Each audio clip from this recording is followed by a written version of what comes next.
Hello tout le monde, j'espère que vous allez bien. On se retrouve donc aujourd'hui pour une nouvelle vidéo et je vais donc commencer avec Fallen Academy, donc le premier tome, première année de Leah Stone, et on va donc rencontrer Brielle, notre héroïne qui, la pauvre, est née du mauvais côté de la barrière puisqu'il y a un côté blanc, un côté noir, un côté gentil, un côté méchant et forcément elle est peu du bon côté. Et elle va se retrouver donc liée par le contrat de sa mère à un démon, sauf que il va lui arriver tout plein de choses bizarres et elle va devoir aller étudier en partie à la Fallen Academy, donc du côté des gentils.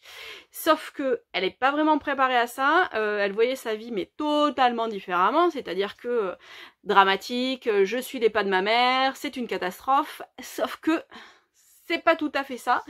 Et l'autrice arrive à nous prendre dans ses filets mais très facilement. J'ai adoré aussi bien l'ambiance que les personnages qui nous sont présentés.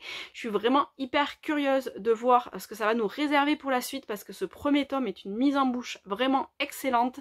C'est rythmé, on s'ennuie pas, la pauvre Brielle va aller de découverte en découverte et nous avec elle forcément, et le tout fait que c'est un petit peu stressant, surtout que cette première année ne s'avère pas du tout être ce qu'elle attendait, donc forcément il y a plein de petits soucis et notre héroïne va devoir s'en dépatouiller, ce qui n'est pas gagné pour elle parce qu'elle n'est pas forcément hyper douée de ses 10 doigts.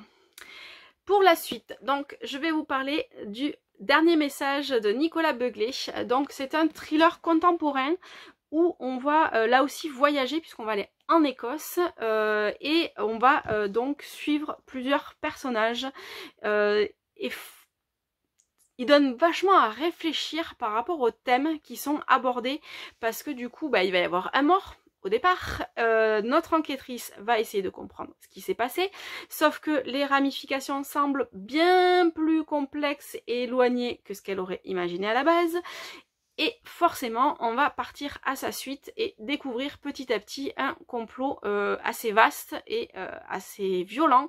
Et forcément, ça donne à réfléchir parce que on a un parallèle avec notre quotidien, avec ce qu'on vit actuellement et tout ça, qui fait que quelque peu stressant, quelque peu angoissant et quelque peu mortel aussi. Donc si vous ne connaissez pas encore Nicolas Beuglet, j'ai adoré Le Cri que j'ai pu lire auparavant ainsi que d'autres de ses romans et donc celui-ci est un one shot et je ne peux que vous le conseiller. Ensuite, un livre doudou, j'adore découvrir les écrits de Clarisse Sabar.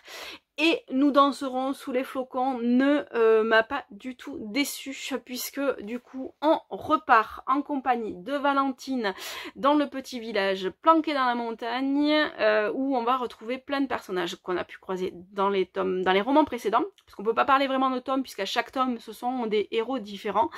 Et Valentine donc vient de se faire lâchement larguer par son mari. Elle essaye de se retrouver sauf que elle n'a pas vraiment d'objectif dans la vie, elle sait pas vraiment quoi faire, elle a toujours été là pour son mari, elle a mis un petit peu en stand-by toute sa vie et forcément quand on se retrouve mère célibataire, perdue au milieu de nulle part, même si on a toute sa famille qui nous entoure, c'est un petit peu compliqué. Et pourtant Valentine, elle va petit à petit redresser la tête, se remettre d'aplomb, y arriver très bien toute seule et forcément on est pris par les petits rebondissements, par les histoires entre les uns et les autres et il y a encore un secret de famille que l'on découvre à la fin. Et forcément, j'ai beaucoup aimé la façon dont l'autrice nous décrit toute l'ambiance, puisque là aussi on approche des fêtes de fin d'année et les personnages sont vraiment hyper attachants. Et c'est vraiment une lecture en fait qui, du début à la fin, nous donne le sourire, nous fait vibrer avec eux, nous fait rire, nous tire parfois la petite larme et honnêtement, j'adore ces sensations-là.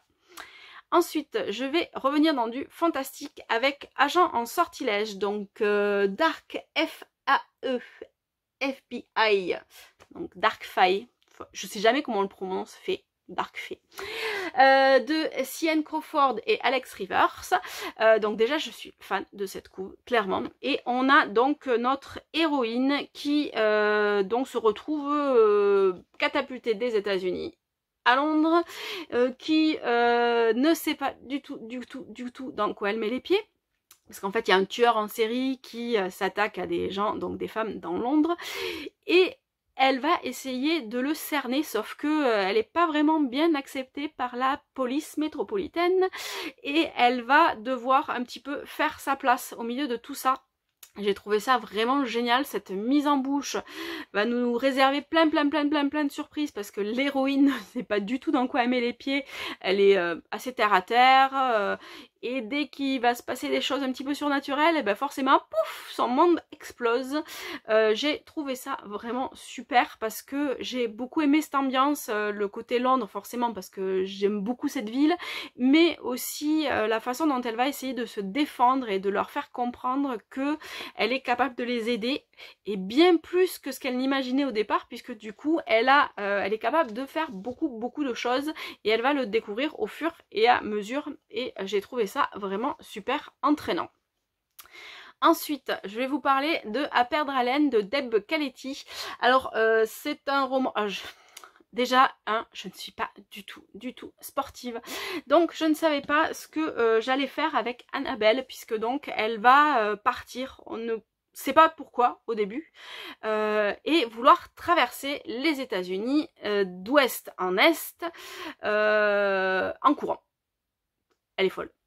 En faisant des semi-marathons tous les jours et en étant juste accompagnée de son grand-père avec son camping-car. J'ai trouvé ça vraiment super bien parce qu'en fait, en plus de la course, on a donc du dépassement de soi. Annabelle va devoir vraiment puiser dans ses réserves et dans son mental pour y arriver.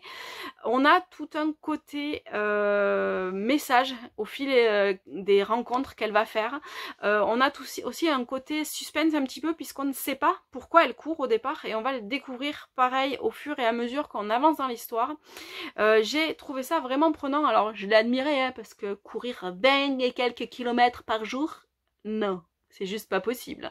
Et du coup, j'ai beaucoup aimé la fin et la façon dont on a tout ça qui nous est livré et la leçon que ça nous apporte. Et donc pour finir, je vais vous parler de Sauver-Lou de Muriel Zurcher. Donc c'est un roman que j'ai vraiment beaucoup aimé. On va découvrir l'histoire de deux jeunes filles, donc Romane qui est la grande sœur de Lou.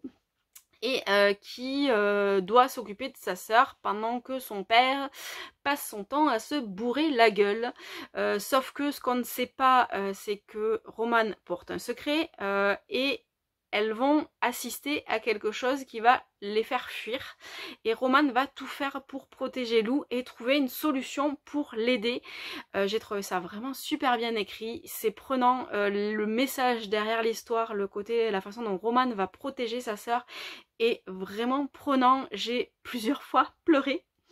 Clairement, parce que je suis un petit peu sensible sur les bords, et j'ai trouvé ça vraiment top dans les différents messages que l'autrice nous fait passer, la capacité de Lou à rebondir, et cette petite fille est vraiment adorable et j'ai beaucoup aimé leur duo et la façon dont elles vont essayer d'avancer ensemble. Voilà pour les 6 livres dont je voulais vous parler aujourd'hui, je vous dis à très bientôt, bye bye.